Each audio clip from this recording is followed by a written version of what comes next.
إلا الله. هذه لازم الثلج أجيب لك. لا إله إلا الله.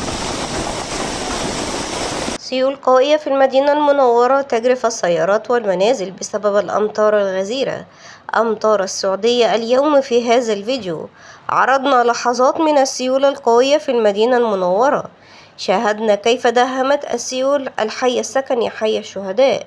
اللهم اجعله صيبا نافعا. تداول ناشطون على منصة إكس تويتر مقاطع فيديو تظهر قوة السيول وجريانها في حي الشهداء في المدينة المنورة وغمرها للطرقات وجرفها للسيارات.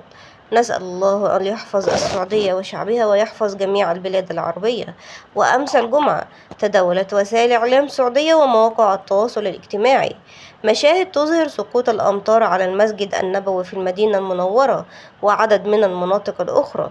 وفي هذا السياق قال محلل الطقس أن المركز الوطني السعودي للأرصاد عقيل قال إن المملكة تشهد فترة انتقالية حيث تنتهي من فترة الصيف إرصاديا وندخل في فصل الخريف وتكثر التقلبات الجوية في هذه الفترة ويكون هناك نشاط للسحب الركومية الرعدية بشكل كثيف على منطقة مكة المكرمة.